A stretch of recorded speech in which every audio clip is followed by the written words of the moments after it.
Hola a todos, j'espère que vous allez bien pour commencer. Eh bien écoutez, aujourd'hui je vous propose une histoire italienne qui a fait grand bruit en 2011, mais pas pour les raisons que vous pensez. C'est à mon sens l'une des histoires les plus dramatiques que je connaisse. Donc ce que je vous propose, c'est de cesser les digressions ici et maintenant. Je vous laisse vous installer tranquillement et puis je vous dis à tout de suite. Roberta Mamusa, lei è la madre di Manuel Piredda. Qual è il suo stato d'animo da madre? Beh, sono molto angosciata, perché Manu non me lo riporterà nessuno. Oggi è il suo compleanno, avrebbe compiuto 36 anni se non l'avessero ammazzato. Quindi è una giornata per noi ancora più dolorosa, tutto quello che sta emergendo non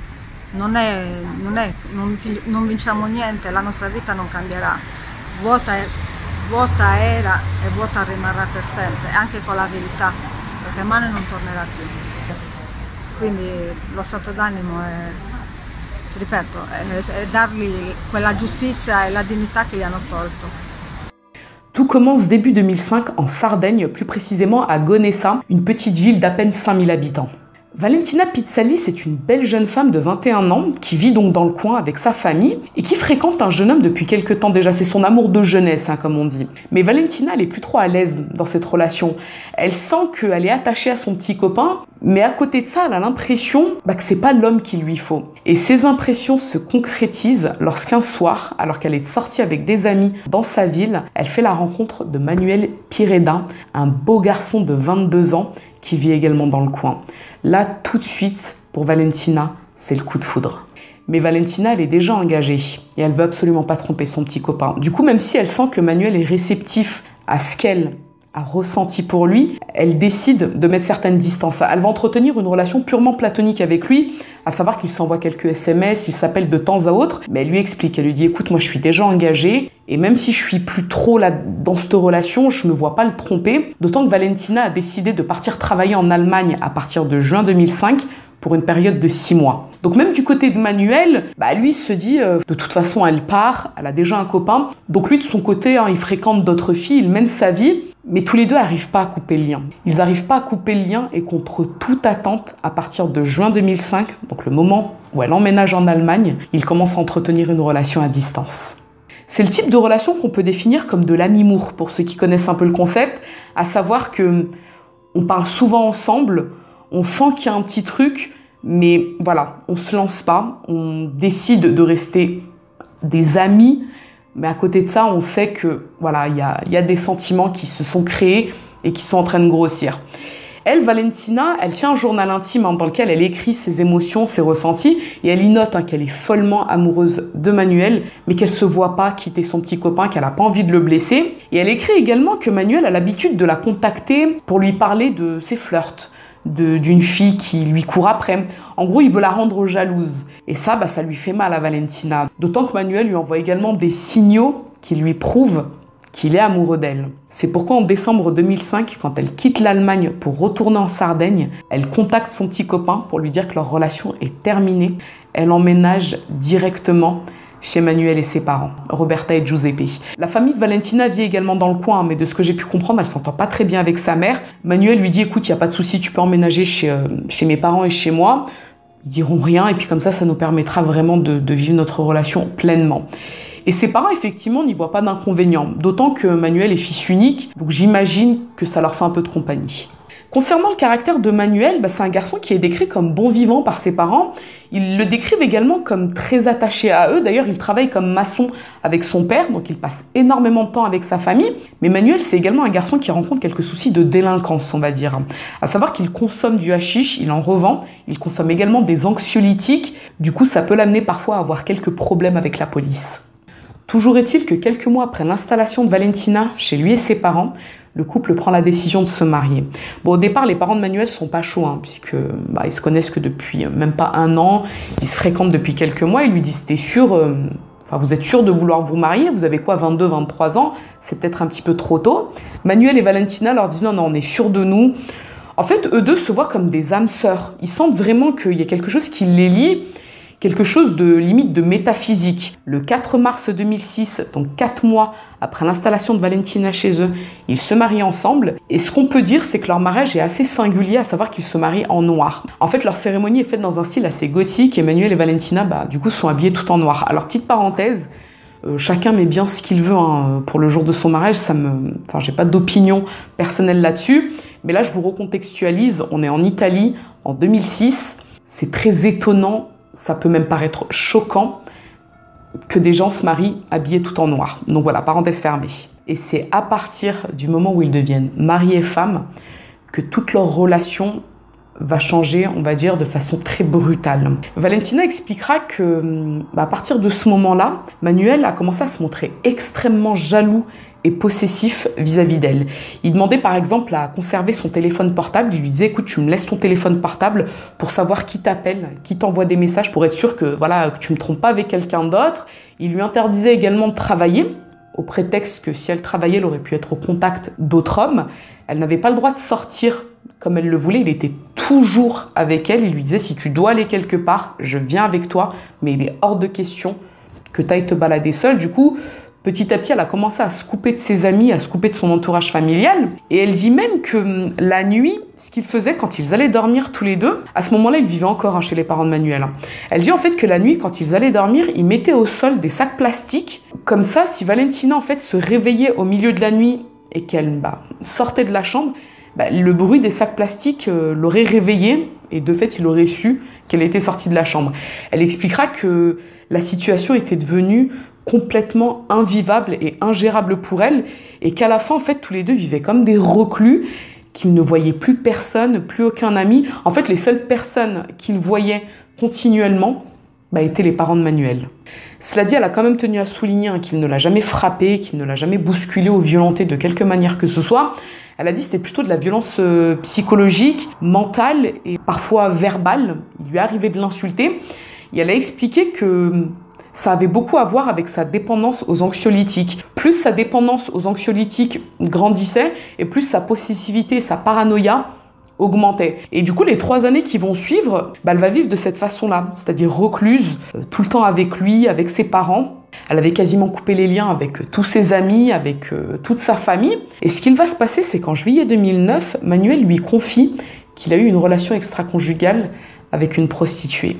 Et en fait, à partir de là, pour Valentina, elle explique que ça a été un déclic. Elle s'est sentie doublement trahie dans le sens où elle s'est dit, déjà que j'ai supporté sa dépendance aux anxiolytiques, sa maladie, sa possessivité extrême, sa jalousie complètement démesurée, et pour me remercier, il me trompe. Du coup, là, elle le quitte, ensuite elle retourne avec lui. En fait, les mois qui vont suivre, leur relation, elle va être en dents de scie, à savoir qu'ils se quittent, ils se remettent ensemble, ils se quittent, ils se remettent ensemble. Et finalement, en mars 2010, Valentina retourne vivre définitivement chez ses parents. Elle reprend ses études, elle renoue avec ses amis et elle trouve un petit boulot de serveuse dans un bar.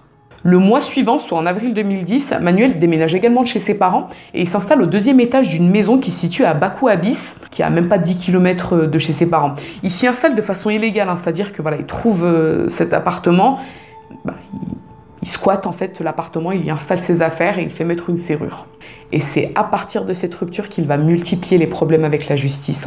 À savoir qu'il va être arrêté pour conduite sous l'emprise de stupéfiants. Il va également être arrêté pour vol et pour cambriolage. Il va également être arrêté pour possession illégale de psychotropes, donc d'anxiolytiques, qu'il a volé. Il a falsifié des ordonnances pour pouvoir s'en faire délivrer. Et pour ce délit, il est envoyé dans un hôpital afin d'y suivre une cure de désintoxication médicamenteuse. Et c'est durant l'une de ces consultations que le médecin détecte chez lui un trouble mental. Il décèle un trouble de la personnalité paranoïaque et il ajoute même dans son rapport que Manuel Pereda peut être un réel danger pour lui-même, mais également pour les autres. Valentina, de son côté, elle a repris sa vie en main. Donc, comme je vous l'ai dit, elle est retournée à l'école, elle s'est diplômée, elle a trouvé un job, elle a repris contact avec ses amis, tout va très bien dans sa vie. Mais par le biais de relations communes, elle entend parler de la situation de Manuel. Et même si elle est déterminée à divorcer, puisqu'elle comprend en fait que cette relation ne l'a menée nulle part, que depuis qu'elle n'est plus avec lui, elle a enfin pu se construire sur le plan personnel, elle ne parvient pas à l'abandonner de façon aussi brutale. D'autant qu'en février 2011, Manuel subit une violente agression dans la rue.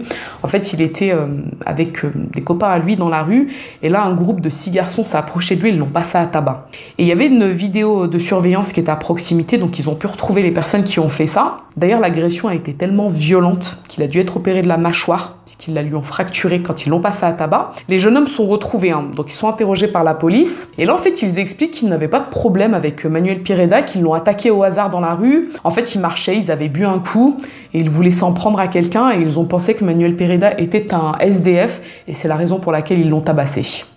Manuel sort de l'hôpital et rentre chez lui à Bakou Abyss dans son appartement qu'il squatte. Donc il est alité et en parallèle il est mis en examen pour une autre affaire de stup qui a priori n'a aucun rapport avec son agression et il est assigné à résidence le temps de son procès qui doit se tenir le 25 juillet. Et en fait Valentina elle entend parler de l'agression qu'il a subie, elle entend parler également de l'état dans lequel il est. Bakou Abyss, Gonessa, Carbonia, c'est des petites villes en fait, tout le monde se connaît plus ou moins. Du coup les nouvelles vont très vite. Et elle entend parler de l'agression, elle entend également parler de son état général.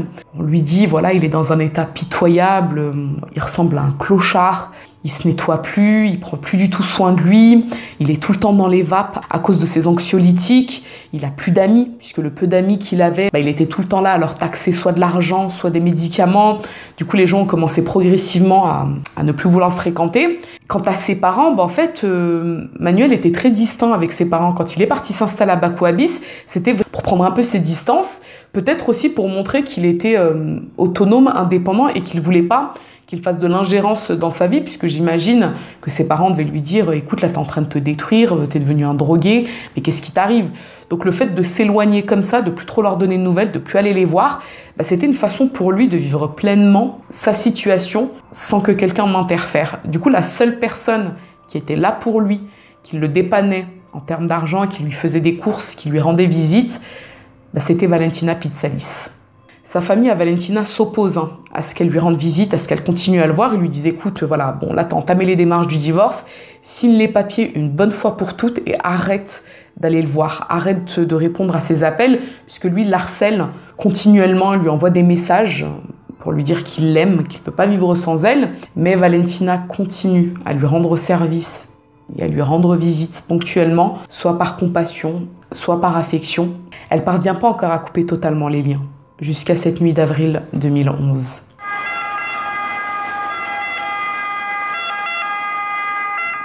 On est le 17 avril 2011 aux alentours de minuit 10 à Bakou Abyss. Les voisins de Manuel Pireda entendent des cris de femmes et le bruit d'une vitre brisée en provenance de son appartement. Et les cris de femmes sont très insistants. Du coup, ils appellent immédiatement les carabiniers, donc les gendarmes, tandis que de l'autre côté de la rue, d'autres voisins sont en train d'accourir devant la maison puisqu'ils aperçoivent du feu au 2e étage. Les pompiers et les carabiniers arrivent sur place à minuit 35. Quand ils montent au 2e étage, donc chez Manuel Pireda, ils découvrent 2 corps. Celui de Manuel Pireda, devant la porte d'entrée, donc lorsqu'il pousse la porte, le corps de Manuel Pireda est allongé au sol, il est complètement carbonisé et il est mort. Et dans une autre pièce, à quelques mètres, gît au sol Valentina, brûlée sur l'intégralité du visage, mais toujours en vie. Bon, la jeune femme est amenée en urgence à l'hôpital. Son pronostic vital est engagé et les dégâts sont énormes. Son visage et sa main droite sont intégralement brûlés au 3e degré. Quant à sa main gauche, elle doit être amputée puisque les blessures sont beaucoup trop profondes. Bon, là, les médecins prennent la décision de la sédater, mais juste avant, en fait, on lui demande ce qu'il s'est passé. Et là, elle répond que c'est Manuel Pireda, donc son mari, qui l'a brûlée. Et quand on lui demande « mais qu'est-ce qu'il s'est passé? Pourquoi est-ce qu'il a fait ça ?» Elle leur répond « parce que c'est un bâtard ». Et ensuite, elle est sédatée. Un médecin est envoyé à Bakou Abyss, dans l'appartement de Manuel Pireda, qui est toujours sur place, puisqu'il n'a pas pu être transporté à l'hôpital. Et le médecin se rend là-bas pour établir le certificat de décès. Donc lui, il conclut à la mort par asphyxie et au suicide.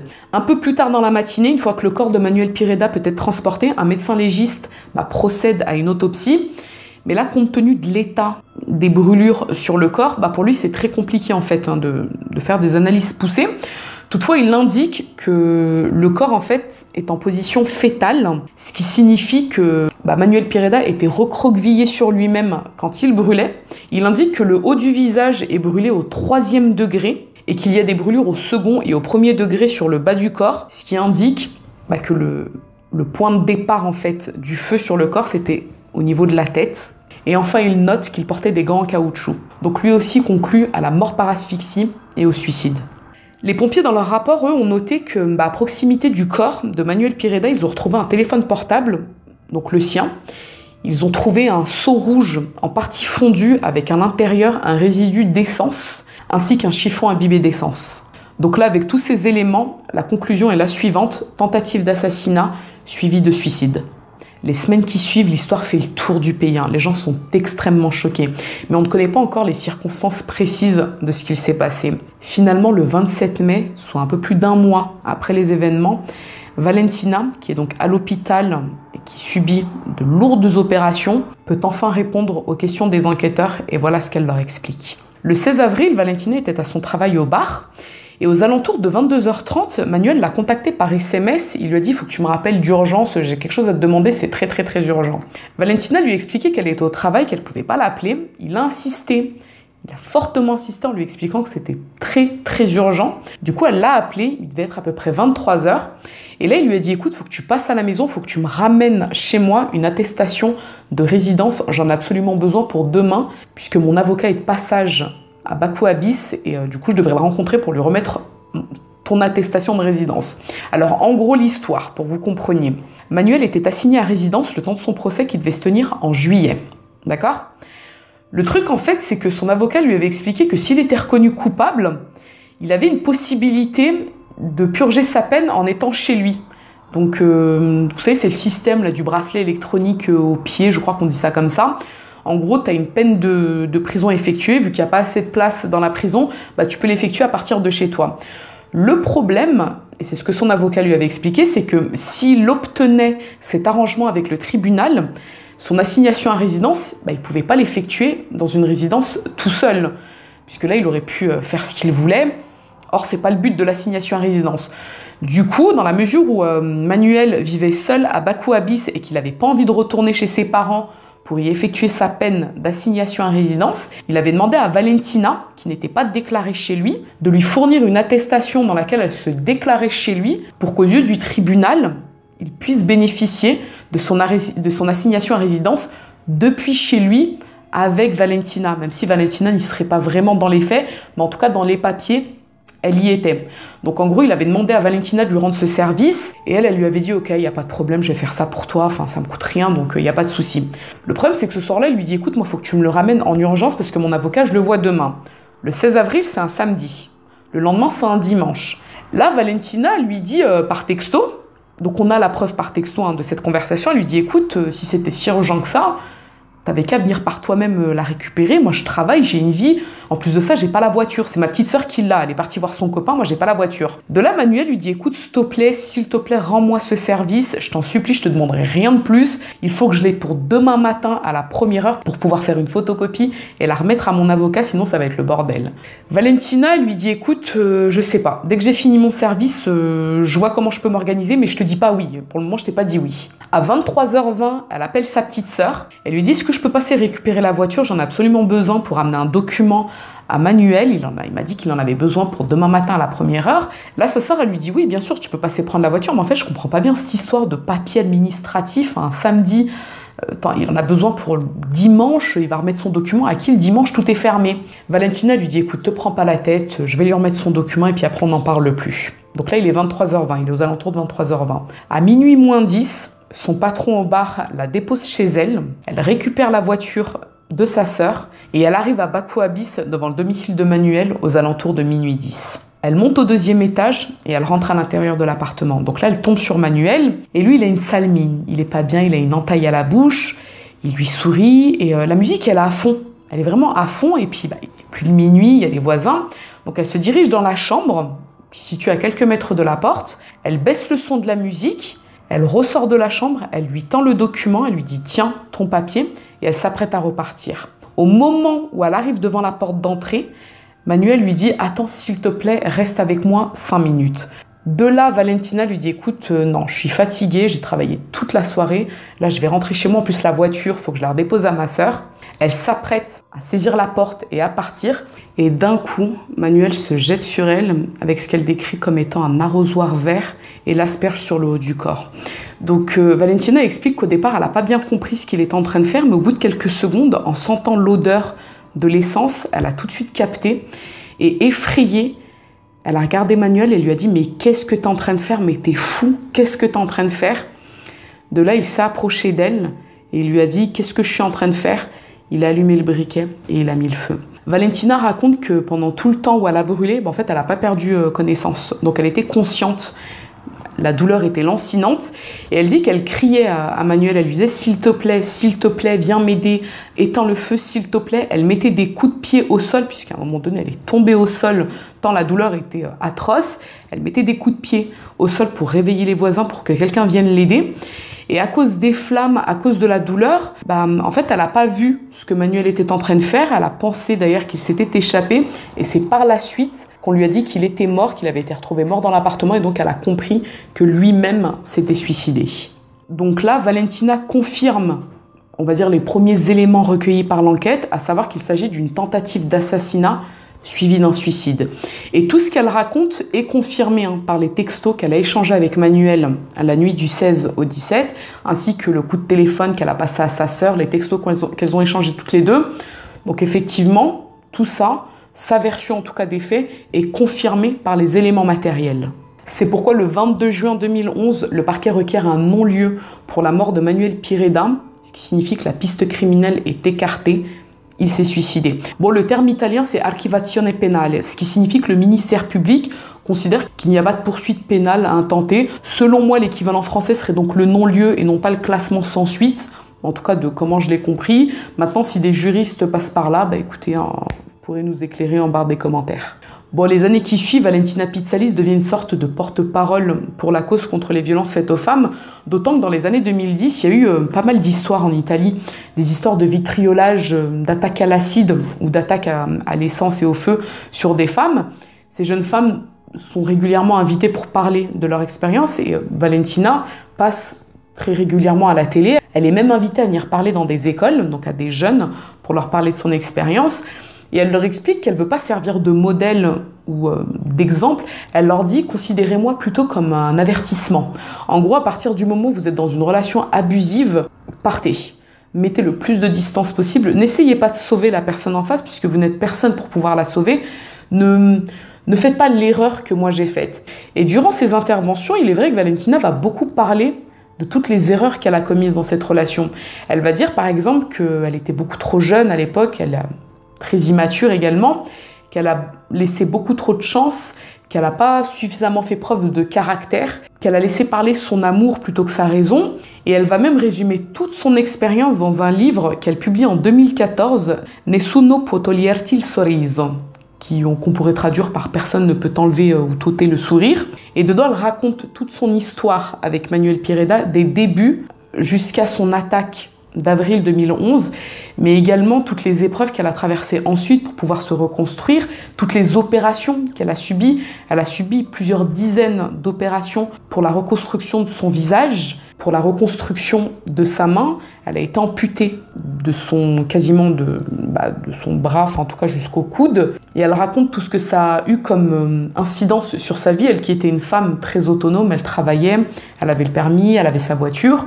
Depuis, elle explique qu'elle est devenue une femme en fait amoindrie, qui n'a plus la possibilité de vivre pleinement sa vie, puisque chaque geste du quotidien nécessite que quelqu'un l'aide. Elle est retournée vivre chez ses parents, qui lui sont d'ailleurs d'une grande aide. Et son livre, publié en 2014, dans lequel elle retrace toute son expérience, ne plaît pas du tout à Giuseppe et Roberta Pireda.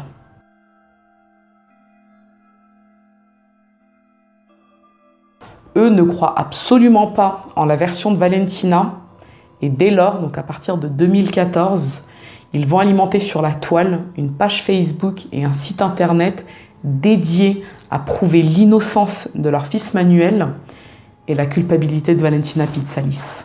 Les parents de Manuel Pireda mettent en avant plusieurs points qui, d'après eux, sont assez suspicieux par rapport à la version donnée par Valentina.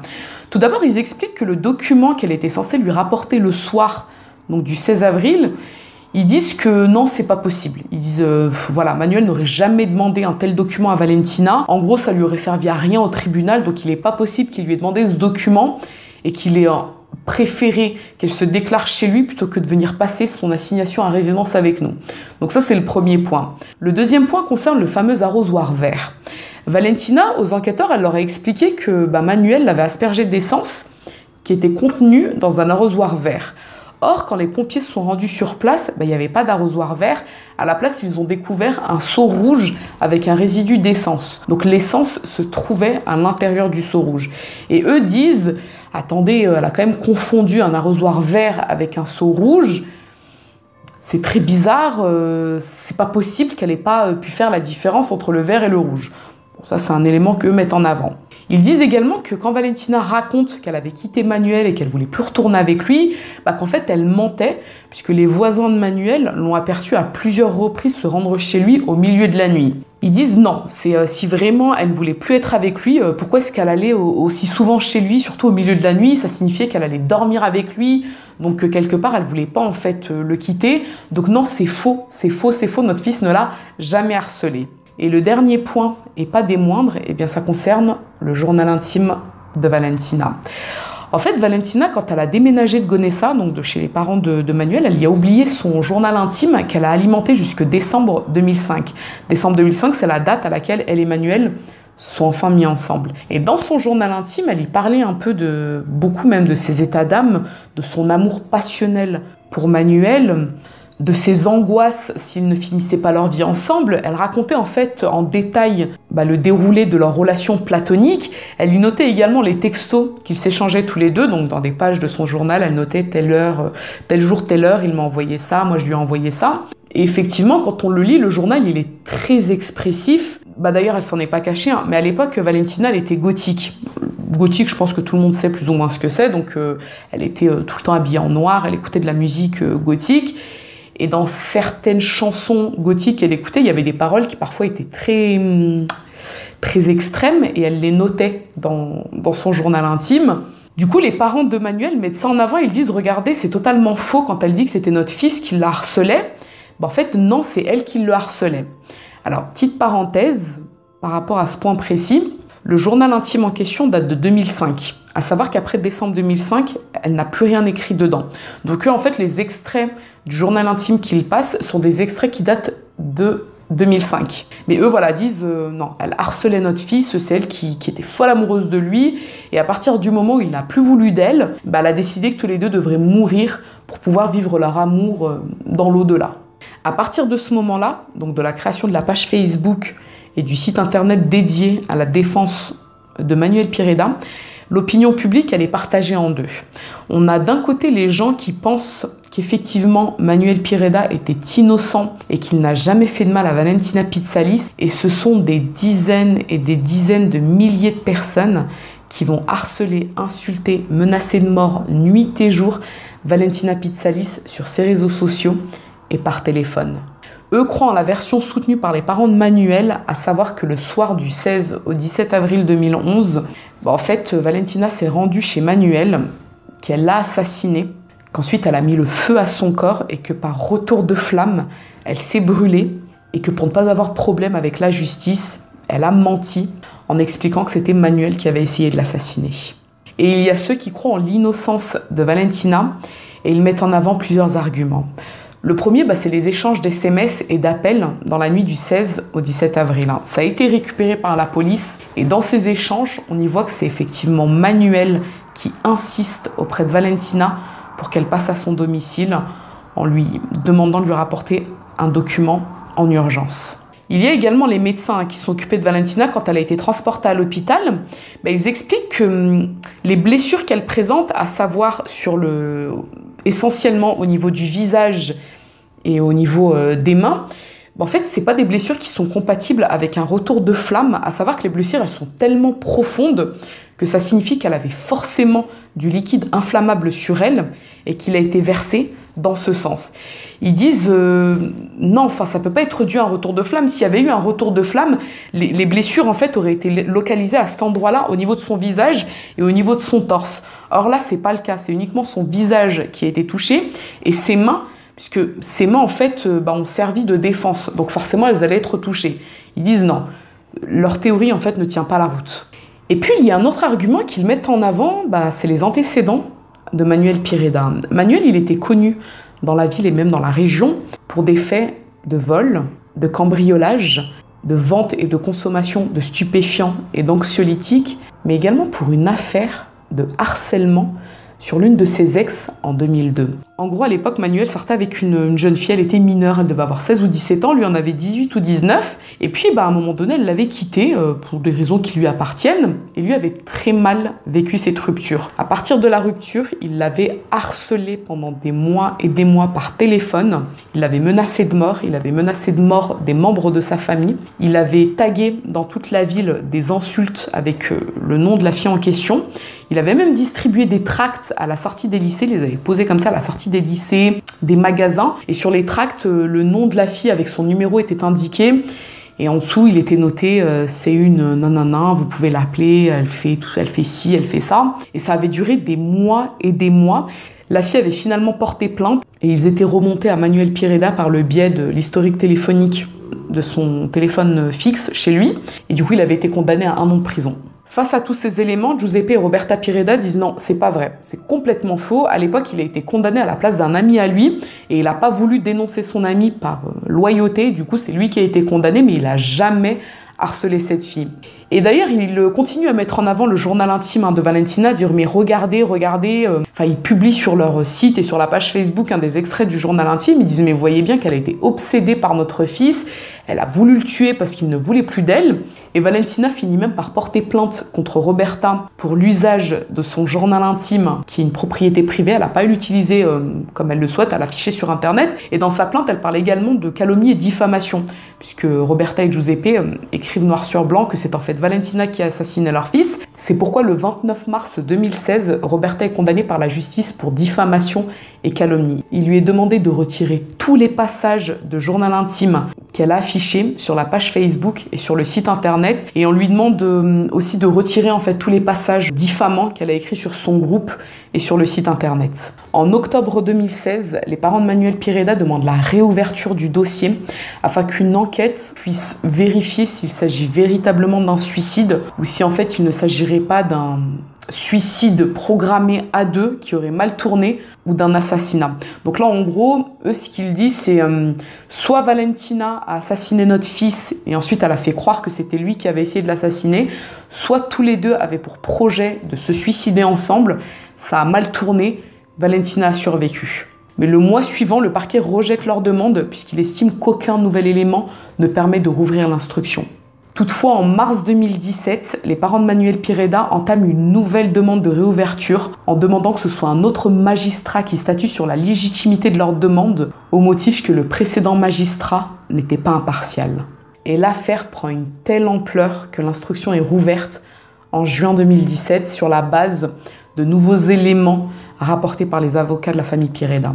En gros, il s'agirait de photographies et de témoignages qui à l'époque n'avaient pas été pris en considération lors de l'instruction. Dans l'une des photos prises du cadavre de Manuel quand il a été découvert par les pompiers, on apercevrait ce qui ressemblerait à un impact de balle ou à une blessure sur le haut de son crâne. Et un témoin qui travaillait à la morgue en 2011 assure avoir vu cette blessure sur le haut du crâne de Manuel. Ces éléments constituent donc la possibilité de rouvrir l'instruction. Une instruction dans laquelle Valentina Pitsalis est à présent suspectée de meurtre avec préméditation et incendie volontaire. Dans le même temps, la jeune femme parvient à se faire restituer son journal intime. Donc là, la justice a tranché. Ils ont demandé à Roberta de rendre le journal intime à Valentina. Et en fait, ce que Valentina fait, c'est qu'elle le laisse au tribunal en expliquant qu'elle préfère qu'il le conserve au cas où ils auraient besoin de le consulter pour l'instruction qui est à présent en cours. Le corps de Manuel Pireda est donc exhumé en mai 2018 dans le cadre de la procédure en cours afin qu'il soit de nouveau autopsié. Et là, clairement, on recherche des preuves de son assassinat. Et d'après le rapport des experts, Manuel Pireda ne présente aucune trace d'agression ou de défense sur les parties de son corps qui n'ont pas été trop endommagées par l'incendie. Au niveau de son crâne, aucun impact de balle, aucune plaie profonde n'est détectée. Il est mort par asphyxie et des petites traces de fumée sont trouvées dans sa trachée et dans ses poumons. Et là, les parents de Manuel disent non, ça c'est bizarre. S'il était vraiment mort asphyxié par la fumée, on aurait trouvé beaucoup plus de traces dans ses poumons. En gros, l'expert qui l'a autopsié dit « Moi, ce dont je suis sûr, c'est qu'il est mort asphyxié. Maintenant, je ne peux pas vous garantir à 100% que c'est l'incendie qui est la cause de son asphyxie. » Du côté des experts, il y a deux avis. Il y a ceux qui disent, compte tenu de la faible quantité de fumée qu'il y avait dans ses poumons, il est mort avant le début de l'incendie, ce qui signifie qu'il a été assassiné. De l'autre côté, ils disent non, pas forcément en fait. Compte tenu du temps qu'il a passé sous terre, c'est pas rare que la fumée s'évapore après autant d'années. Donc non, ce qui est sûr, c'est qu'il est mort asphyxié. Maintenant, avec les années, effectivement, la fumée peut s'évaporer. Donc ce serait pas étonnant que la version initiale soit la bonne. Et le 4 juin 2020, après 3 années d'investigation et au vu de tous ces éléments, le tribunal rend un non-lieu pour la mort de Manuel Pireda. Valentina Pizzalis est donc blanchie des accusations contre elle. Mais aussitôt après la décision du tribunal, Roberta et Giuseppe donnent une conférence de presse durant laquelle ils expliquent qu'ils n'ont pas lâché l'affaire. Ils disent « Écoutez, nous on va demander une nouvelle exhumation du corps de notre fils, on va le faire autopsier par de nouveaux experts. Il a été victime d'un assassinat, c'est Valentina Pizzalis qui l'a assassiné. » En parallèle, eux continuent d'alimenter la page Facebook et le site internet dédié à leur fils. Et en septembre de la même année, Roberta est même condamnée pour diffamation grave. Elle doit reverser presque 6 000 € de dommages et intérêts à Valentina Pizzalis. Et je crois que c'est à cette occasion que la justice a demandé la clôture définitive du site internet qui était ouvert pour son fils, puisqu'il n'est plus du tout accessible. Le mois suivant, soit en octobre, le ministère de la Justice ordonne le non-lieu définitif pour quelque poursuite que ce soit envers Valentina Pizzalis concernant la mort de Manuel Pireda. La justice italienne a donc établi à 3 reprises que Valentina Pizzalis est l'unique victime de ce drame dont Manuel Pireda fut l'instigateur.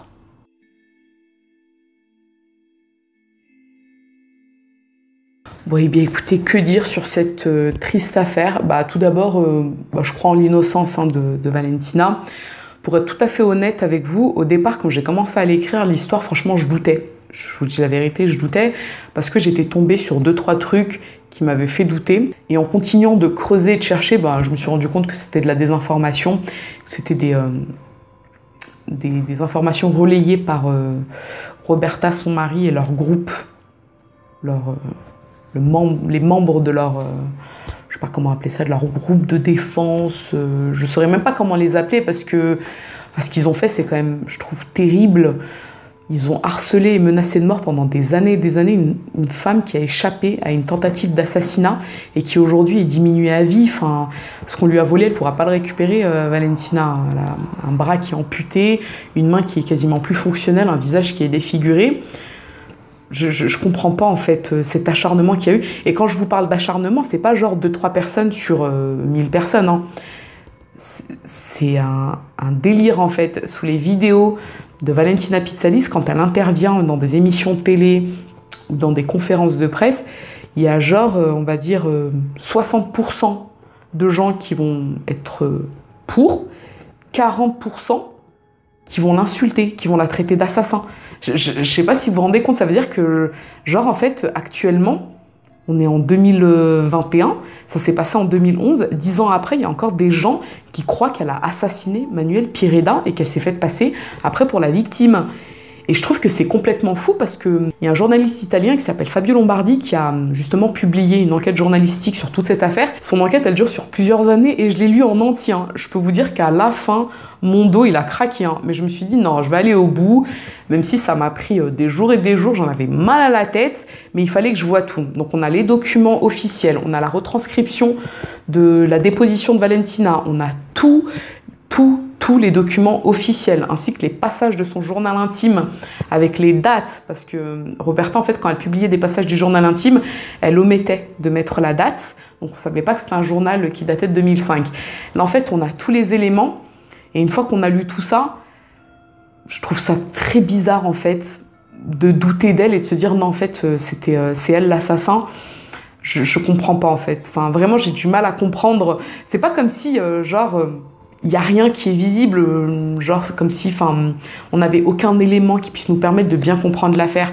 Moi, je pense que Valentina et Roberta ne s'entendaient certainement pas à l'époque où elles vivaient sous le même toit. Roberta ne devait pas aimer sa belle-fille parce que d'une part c'était sa belle-fille et c'est pas rare qu'on entende ce genre d'histoire où une belle-mère en fait elle aime pas sa belle-fille parce que c'est sa belle-fille, point. Ça pourrait être une autre que la situation serait la même. Je me dis peut-être qu'elle aimait pas sa belle-fille parce que pour elle, elle lui volait son fils et du coup quand elle a vu son fils qui était déjà sur de mauvais rails depuis un moment, mais quand elle l'a vu tomber très bas, pour elle, en fait, la seule fautive, ça ne pouvait être que Valentina. En fait, elle souffre tellement de cette femme qu'elle est rentrée dans un délire paranoïaque qui a été alimenté par tout un tas de personnes autour d'elle. Mais bon, je pense qu'elle ne s'arrêtera pas tant qu'elle n'aura pas prouvé que son fils n'était pas coupable de la tentative d'assassinat. Moi, je pense qu'elle ne s'arrêtera vraiment pas. Du coup, ça me fait beaucoup de peine pour Valentina parce que ça veut dire que elle va continuer à être harcelée, menacée. Encore aujourd'hui, vraiment, je vous le dis, en 2021, 10 ans après les faits, sous les vidéos, elle se fait encore clasher, Valentina Pitsalis, alors que c'est une victime. Je trouve que c'est consternant. Enfin, une victime, ça reste une victime. Je comprends pas, en fait, le délire. La meuf, elle a failli être tuée. Enfin, je sais pas. Vraiment, j'ai du mal à comprendre. D'ailleurs, on avait eu le même cas en France au début des années 2000, je crois. Souane, il me semble de mémoire, elle s'appelait comme ça, qui avait été brûlée vive dans une poubelle par un mec qui avait un problème, je crois, avec son petit copain, enfin, une histoire complètement débile, et elle avait été brûlée vivante, et à la fin, alors qu'elle était morte, tout ça, à la fin, c'est sa famille à elle qui avait été menacée. En fait, c'est fou, j'ai du mal à comprendre comment c'est possible. En fait, des fois, il se passe des trucs, des fois, j'ai l'impression que c'est une réalité alternative. Je sais pas si ça vous le fait, mais genre, vous êtes là, vous vous dites, je suis dans au-delà du réel, tu sais, je vais régler mon téléviseur et, je sais pas, la réalité, elle va redevenir normale. Mais non, sa famille avait été menacée. Et là, pour le cas de Valentina Pitsalis, c'est la même chose.